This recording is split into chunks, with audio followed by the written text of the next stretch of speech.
اس stage سے، اس اجلاس سے خطاب کرنے والی اکابر شخصیتوں میں ایک شخصیت حضرت مولانا فرید الدین صاحب قاسمی دامت برکاتہم استاد حدیث دارالعلوم وقف دیوبند کی ہے، جو ہمارے درمیان اس وقت تشریف رکھتے ہیں۔ میں حضرت والا دامت برکاتہم سے گزارش کروں گا کہ آپ تشریف لائیں اور اپنے قیمتی ارشادات سے ہم سب کو مستفیض فرمائیں۔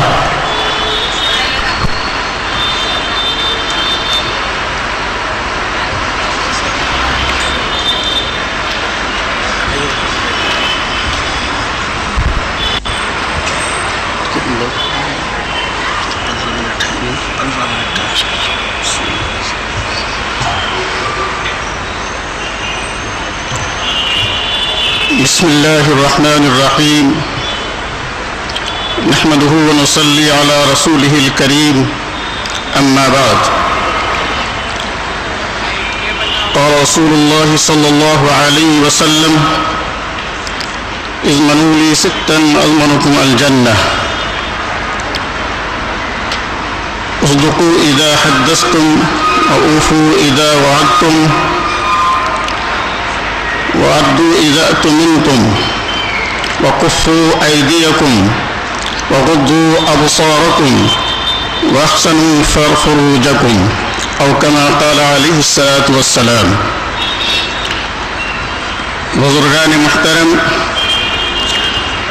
اس وقت میں نے آپ حضرات کے سامنے رسول اللہ صلی اللہ علیہ وسلم کی ایک حدیث پیش کرنے کی سعادت حاصل کی ہے۔ اس میں سے جو چند چیزیں نہایت ہی ضروری ہیں، بلکہ جو چیزیں اس حدیث مبارک کے اندر بتائی گئی ہیں نہایت ہی اہم ہیں، اور اس کی اہمیت کا اندازہ اس بات سے ہوتا ہے کہ آقا رحمت محمد الرسول اللہ صلی اللہ علیہ وسلم نے فرمایا کہ تم مجھے ان 6 چیزوں کی ضمانت دو تو میں تجھے جنت کی ضمانت دیتا ہوں۔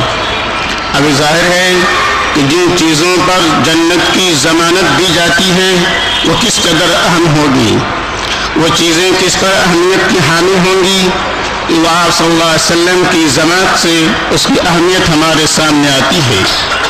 سب سے پہلے جو آپ صلی اللہ علیہ وسلم نے جو ہمیں بات بتائی، سب سے پہلی بات آپ نے فرمائی اصدقوا اذا حدثتم۔ آپ صلی اللہ علیہ وسلم نے ارشاد فرمایا کہ جب تم بولو تو سچ بولو، تمہاری باتوں میں جھوٹ کی آمیزش تک نہ ہو۔ جھوٹ سے گریز کرنے کی آپ صلی اللہ علیہ وسلم نے تاکید فرمائی ہے۔ جھوٹ کیسی بری بلا ہے، دوسری حدیث ہے عن صفوان بن سلیم رضی اللہ تعالی عنہ قال قیل یا رسول اللہ ایکون المؤمن بخیلا قال نعم ثم قیل یا رسول اللہ ایکون المؤمن جبانا قال نعم ثم قیل یا رسول اللہ ایکون المؤمن کذابا قال لا او كما قال علیہ الصلاة والسلام۔ حضرت صفوان بن سلیم رضی اللہ تعالی عنہ فرماتے ہیں کہ ہم لوگ رسول اللہ صلی اللہ علیہ وسلم کی خدمت میں حاضر تھے۔ اسی دوران کسی ایک صاحب نے آپ سے سوال کیا، اللہ کے رسول کیا کوئی مومن بخیل ہو سکتا ہے؟ آقا رحمت محمد الرسول اللہ صلی اللہ علیہ وسلم نے ارشاد فرمایا کیا مومن بخیل بھی ہو سکتا ہے؟ دوسرا سوال یہ ہے کہ کیا کوئی مومن بزدل بھی ہو سکتا ہے؟ تو رسول اللہ صلی اللہ علیہ وسلم نے ارشاد فرمایا کہ ہاں مومن بزدل بھی ہو سکتا ہے۔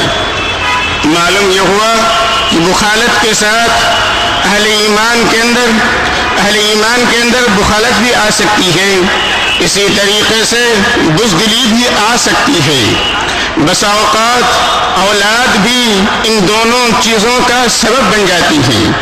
جیسے دوسری بات سے بات معلوم ہوتی ہے کہ رسول اللہ صلی اللہ علیہ وسلم نے ارشاد فرمایا الولد مبخلۃ ومجبنۃ۔ آپ نے ارشاد فرمایا کہ اولاد بخل کا سبب بن جاتی ہے، اسی طرح اولاد بزدلی کا سبب بن جاتی ہے۔ تو بہرحال انسان کے اندر، اہل ایمان کے اندر بخل بھی آ سکتا ہے، بزدلی بھی آ سکتی ہے، لیکن تیسرا سوال ہوتا ہے، تیسرا سوال ہے کہ رسول اللہ صلی اللہ علیہ وسلم سے جب یہ سوال کیا گیا کہ کیا کوئی مومن جھوٹا بھی ہو سکتا ہے، تو رسول اللہ صلی اللہ علیہ وسلم نے فرمایا نہیں، مومن جھوٹا نہیں ہو سکتا۔ ایک مومن کے دل کے اندر دونوں چیزیں جمع نہیں ہو سکتی کہ اہل ایمان کے خانہ دل کے اندر ایمان بھی ہو اور کسب بھی ہو، یہ دونوں چیزیں جمع نہیں ہو سکتی ہیں۔ اسی لیے رسول اللہ صلی اللہ علیہ وسلم نے جھوٹ سے بچنے کی شدت سے تاکید فرمائی ہے۔ اور مومن کس طرح جھوٹ سے بچ سکتا ہے، ایک واقعہ کے ذریعے سے میں آپ کو بتا سکتا ہوں کہ مومن کو کس طریقے سے جھوٹ سے گریز کرنا چاہیے اور سچائی کا دامن مضبوطی کے ساتھ پکڑنا چاہیے۔ ہم لوگ اپنے درسگاہوں کے اندر ایک کتاب ہے نور الانوار، جس کو پڑھتے ہیں پڑھاتے ہیں۔ صاحب نور الانوار ملا جیون رحمۃ اللہ علیہ، ان کی کتاب نور الانوار ہے، جسے ہم پڑھتے پڑھاتے ہیں۔ حضرت ملا جیون رحمۃ اللہ علیہ اپنے وقت کے صاحب دل، صاحب نسبت بزرگ تھے، اور اپنے وقت کے بادشاہ اورنگزیب علیہ الرحمہ کے استاذ بھی تھے۔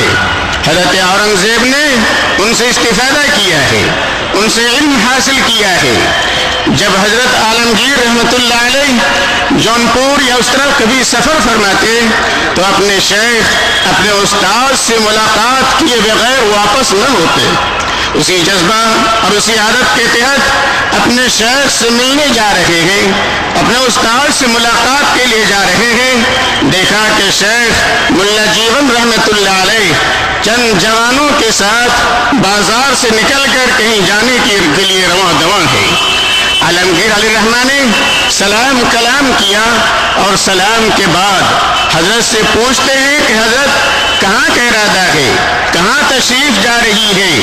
ملا جیون علیہ الرحمہ نے جواب میں یہ بتایا کہ یہ نوجوان میرے پاس آئے اور ان نوجوانوں نے مجھے یہ بات بتائی کہ جونپور ندی کا پل اٹھ کر شہر میں آ گیا ہے، جس کی نمائش ہو رہی ہے، سب لوگ دیکھنے کے لیے جا رہے ہیں، ہم بھی جا رہے ہیں، اگر آپ ہمارے ساتھ چلیں تو تشریف لے چلیں۔ ملا جیون رحمۃ اللہ علیہ فرماتے ہیں میں ان نوجوانوں کے ساتھ اس پل کو دیکھنے کے لیے نکل پڑا ہوں۔ حضرت عالمگیر علیہ الرحمہ ہنس پڑتے ہیں، اور ہنسنے کے بعد کہتے ہیں کہ حضرت یہ بھی کہیں ہو سکتا ہے کہ پل اٹھ کر شہر میں آ جائے، اس کے اندر یہ جان تو نہیں ہے، روح نہیں ہے، چلنے کی طاقت اور قوت اللہ نے نہیں بخشی ہے، تو ظاہر اس طرح کی چیزیں جس کا تعلق جماعت سے ہے، بھلا وہ چیز کہیں سے اٹھ کر منتقل ہو کر کیسے آ سکتی ہے؟ حضرت ملا جیون رحمۃ اللہ علیہ نے ایسے موقع پر جو ہمیں سب کو نصیحت فرمائی ہے، وہ نصیحت کس قدر اہم ہے؟ حضرت نے فرمایا عالمگیر سنو، یہ بات ممکن ہے کہ پل اٹھ کر یہاں تک پہنچ جائے، آ جانے کا امکان ہے، اس کی تصدیق بھی کی جا سکتی ہے، جس کا ثبوت معجزات سے ملتا ہے، کرامات سے ملتا ہے۔ اسی طریقے سے خرق عادت کے طور پر اللہ تعالیٰ کی قدرت سے یہ چیزیں ایک جگہ سے دوسری جگہ منتقل ہو سکتی ہیں، لیکن یہ بات ممکن نہیں کہ ایک مسلمان جھوٹ بول سکے، مسلمان سے جھوٹ کا صدور ہو، یہ ممکن نہیں، اس لیے کہ صاحب نبوت نبی آخر الزمان محمد الرسول اللہ صلی اللہ علیہ وسلم نے اس بات کی طرف اشارہ کیا ہے کہ المؤمن لا یکون کذابا، مومن جھوٹا نہیں ہو سکتا ہے۔ جب مومن جھوٹا نہیں ہو سکتا، ہم ان بچوں سے جن کا تعلق ایمان سے ہے، اہل ایمان سے ہے، میں اس کی باتوں پر کیسے یقین نہ کروں کہ اور کیسے ہم اس بات کا تصور کر سکتے ہیں کہ جھوٹ بولتے ہیں؟ بھائی یہ مومن ہے تو مومن کی باتوں پر یقین کیا جا سکتا ہے، ان کی سچائی پر یقین کیا جا سکتا ہے۔ اسی لیے میں نے ارادہ کیا دیکھنے کا ارادہ کر لیا ہے۔ حضرت نے نصیحت کر دی، اس حدیث کے تحت ایک مومن جھوٹا نہیں بول سکتا ہے، اس کے زبان سے جھوٹ صادر نہیں ہو سکتا ہے۔ اب ہم اپنا محاسبہ کر سکتے ہیں کہ ہم صبح سے لے کر شام تک کس قدر جھوٹ بولتے ہیں۔ کتنی باتیں ہیں جو سچائی کے خلاف ہوتی ہیں۔ بہرحال دوسری حدیث میں ہمیں اس بات کی طرف بھی نشاندہی کی گئی ہے کہ الصدق ینجی والکذب یہلک، انسان کو سچائی نجات دلاتی ہے اور جھوٹ ہلاکت کے دہانے پر لے جاتا ہے۔ تو سچائی سے انسان کو نجات ملتی ہے اور جھوٹ سے ہلاکت حاصل ہوتی ہے، ہلاکت پہنچتی ہے۔ اسی لیے سخت ضرورت ہے اس بات کی کہ سچائی کا دامن مضبوطی سے تھاما جائے اور جھوٹ سے گریز کیا جائے، جھوٹ سے اپنے دامن کو پاک رکھا جائے، جبھی وہ واقعی طور پر سچائی کے ساتھ اور قوت کے ساتھ ایمان حاصل ہو سکتا ہے۔ اسی لیے رسول اللہ صلی اللہ علیہ وسلم نے سچائی کے دامن کو مضبوطی سے تھامنے کی تاکید فرمائی ہے۔ حدیث کا دوسرا جز ہے، فرمایا وَأَوْفُوا إِذَا وَعَدتُّمْ، جب تم وعدہ کرو تو وعدہ پورا کرو، وعدہ خلافی نہ کرو۔ وعدہ خلافی کرنا یہ اہل ایمان کی شان نہیں ہے، مومن کی شان کے خلاف ہے۔ یہ وجہ ہے دوسری حدیث میں اس بات کی طرف اشارہ کیا گیا ہے کہ کون ہے جو وعدہ خلافی کرتا ہے۔ آپ صلی اللہ علیہ وسلم نے ارشاد فرمایا آیت المنافق ثلاث، منافق کی علامتیں تین ہوتی ہیں۔ فرمایا اذا خاصم فاجر واذا وعد خالف واذا اؤتمن خان۔ یہ تین باتیں ہیں کہ جب کوئی شخص، علامت نفاق میں سے پہلی علامت آپ صلی اللہ علیہ وسلم نے یہ بتائی کہ جب کوئی شخص آپس میں لڑتا ہے، جھگڑتا ہے تو فسق و فجور بکتا ہے، برائیاں بیان کرتا ہے، گالم گلوچ کرتا ہے، ایک دوسرے کی برائیاں بیان کرتا ہے، یہ علامت نفاق ہے۔ اسی طریقے سے وہ دوسری بات فرمائی کہ جب کسی سے وعدہ کرتا ہے تو وعدہ خلافی کرتا ہے، وعدہ پورا نہیں کرتا۔ اسی طریقے سے تیسری چیز آپ نے بتائی، جب ان کو امانت دی جاتی ہے تو امانت کے اندر خیانت کرتا ہے۔ یہ تین باتیں آپ صلی اللہ علیہ وسلم نے بتائی۔ معلوم یہ ہوا کہ امانت میں خیانت کرنا یہ بھی نفاق ہے۔ اسی طریقے سے وعدہ خلافی کرنا یہ بھی خیانت ہے۔ آپس میں لڑنے کے وقت فسق و فجور بکنا یہ بھی خیانت ہے، یہ بھی نفاق ہے۔ ان تمام چیزوں سے رسول اللہ صلی اللہ علیہ وسلم نے ہمیں سختی کے ساتھ منع فرمایا ہے کہ امانت کے اندر حفاظت کرنا، امانت کی حفاظت اور اس کی نگہداشت۔ حضرت ابو عبیدہ ابن جراح رضی اللہ تعالی عنہ صحابہ رسول میں سے ایک صحابی ہے اور ایسے عظیم صحابی ہے کہ جن کو آپ کے دور مسعودی میں امین الامت کا خطاب مل جاتا ہے، امین الامت کا لقب مل جاتا ہے۔ حضرت ابو عبیدہ رضی اللہ تعالی عنہ اپنے زمانے میں حضرت عمر فاروق رضی اللہ تعالیٰ عنہ کے دور خلافت میں امیر لشکر ہے، ایک موقع کا گورنر ہے۔ حضرت ابو عبیدہ رضی اللہ تعالیٰ عنہ روم کے ممالک میں سے صوبہ میں سے ایک صوبے پر جب حکومت قائم کرتے ہیں اور وہاں کے دوسرے باشندوں سے عہد و پیمان کرتے ہیں، یہ عہد و پیمان ہوتا ہے کہ تمہاری جان، تمہاری مال، تمہاری عزت و آبرو کی حفاظت کی جائے۔ اور وعدہ بھی ہے، اور اس وعدہ کے تحت ان سے کچھ سالانہ ٹیکس متعین فرماتے ہیں جو وہ وصول کر لیتے ہیں۔ اس کے بعد پھر یہ خبر ملتی ہے کہ شہنشاہ قسطنطنیہ جو اس وقت لشکر جرار لے کر ان مسلمانوں کی جماعت پر حملہ آور ہونا چاہتے ہیں، بلکہ فوج لے کر انہوں نے سفر شروع کر دیا ہے۔ حضرت ابو عبیدہ رضی اللہ تعالیٰ عنہ نے اس وقت کے اس قوم کے عمائدین کو بلاتے ہیں، نصارہ کے عمائدین کو بلاتے ہیں، عمائدین کو بلا کر یہ فرماتے ہیں ہمارا اور آپ کا یہ عہد و پیمان تھا، ہم نے آپ سے وعدہ کیا تھا ہم آپ کی جان و مال کی حفاظت کریں گے, عزت و آبرو کی حفاظت کریں گے. اسی بنا پر ہم نے آپ سے یہ پیسے وصول کیے تھے, لیکن اس وقت ہمارے ساتھ وہ معاملہ پیش آ رہا ہے. ہم اپنے لشکر لے کر دشمنان اسلام کے ساتھ لڑنے کے لیے جا رہے ہیں. ایسے موقع پر ان کے لشکر کی تعداد بے شمار ہے اور ہماری تعداد ان کے مقابلے میں 1/10واں حصہ ہی ہے. لہذا ہم ایسی صورت میں آپ کی حفاظت نہیں کر سکتے ہیں. ہم نے جو آپ سے عہد و پیمان کیا تھا اس عہد و پیمان کو برقرار نہیں رکھ سکتے ہیں. اسی لیے ہم نے جو آپ سے ٹیکس کے طور پر جو پیسہ لیا تھا وہ پیسے ہم آپ کو واپس کرتے. حضرت ابو عبیدہ رضی اللہ تعالیٰ عنہ نے وہ پیسہ ان کو واپس کر دیا, یا جو مال ان سے لیا تھا وہ مال ان کو واپس کر دیا.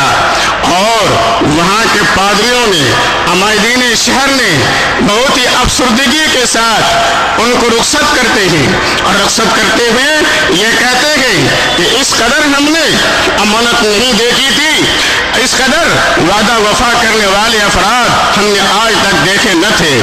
آپ نے جو ہمیں صحبت بخشی ہے, آپ نے جو ہمیں ہماری حفاظت اور نگرانی اور نگہداشت کی ہے, اس نگہداشت کے تحت ہم آپ کے ساتھ وہی معاملہ برتاؤ کرتے ہیں. لہذا آپ نے جو ہمارے ساتھ یہ برتاؤ کیا ہے, ہم آپ جائیے, ہم نیک خواہشات کے ساتھ آپ کو رخصت کرتے ہیں, اور رخصت کرتے ہوئے دعا کرتے ہیں اللہ رب العزت آپ کو فتح و نصرت سے نوازے اور آپ فاتح ہو کر مظفر ہو کر واپس آئیں, اور جس طرح آپ نے اس سے پہلے ہماری حفاظت کی تھی آپ اسے پھر حفاظت کریں. چنانچہ تاریخ اس بات پر شاہد ہے, تاریخ کے اوراق میں یہ بات موجود ہے کہ حضرت ابو عبیدہ ابن الجراح رضی اللہ تعالیٰ عنہ واپس ہوتے ہیں. اس وقت کے پادری اور اس قوم کے علماء اپنے عبادت گاہوں میں, چرچوں میں جا کر حضرت ابو عبیدہ کی فتح و نصرت کی دعائیں کرنے لگتے ہیں. اس کا نتیجہ یہ ہوتا ہے حضرت ابو عبیدہ فاتح بن کر واپس تشریف لاتے ہیں. یہ عہد و پیمان کا پورا کرنا معلوم یہ ہوا, جیسا بھی آپ کے سامنے حضرت مولانا سید مسعود الہاشمی دامت برکات میں بات بتائی. اسی ملک کے اندر امن قائم کرنے کے لیے, ملک کو ترقی کو دینے کے لیے باشندگان قوم کو ہر طرح کی سہولتیں دینی چاہیے. دینے سے ہی ملک کی ترقی ہوگی, اور اس کے بغیر جب ایک ہی ترازو کے دو پیمانے ہوں گے تو وہ چیزیں ترقی کے لیے مانی بن جائیں گی.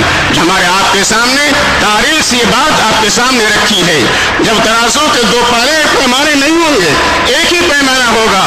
اس ملک کے لیے ہمارے اکابر نے جو محنتیں کی ہیں, جو مشقتیں اٹھائی ہیں اور خون پسینہ بہایا ہے, اس کا تقاضا ہی ہے جو ہمارے مطالبات ہیں ان مطالبات کو پورے کیے جائیں. جبھی امن قائم ہو سکتا ہے, ملک کو ترقی ہو سکتی ہے, اس کے بغیر ترقی کا تصور ممکن نہیں. اللہ رب العزت ہم سب کو عمل کی توفیق عطا فرمائے. وآخر دعوانا الحمدللہ رب العالمین. جزاک اللہ. آج کے اس عظیم الشان اجلاس میں جو تجاویز پیش کی جائیں گی اس میں ایک اہم تجویز اسلامی تشخص کے تحفظ اور معاشرتی اصلاح سے متعلق ایک تجویز ہے. یعنی ہندوستان کا مسلمان صرف اس کی فکر میں نہ لگ جائے کہ وہ ہندوستان کی حکومت سے اپنے دنیاوی مفادات کا مطالبہ کرے اور وہ دنیاوی زندگی کی فکر لے کر کے زندگی بسر کرے, بلکہ اس دنیاوی زندگی سے کہیں زیادہ اسے اپنے اخروی زندگی کی فکر کرنا ہے. وہ اپنے مذہب کو سامنے رکھ کر اپنی زندگی گزارنا اس کا مذہبی فریضہ ہے. اسلامی تشخص یعنی مسلمان ہونے کی جو علامتیں ہیں ان علامتوں کو اسے اپنانا ہے اور اپنے معاشرے کو اسلامی معاشرہ بنانا ہے, اسلام کے ڈھانچے میں اپنی زندگی کو ڈھالنا ہے. یہ بھی آج کے اس اہم اجلاس کا ایک عنوان ہے, ایک تجویز اس پر ہے. اسی موضوع پر حضرت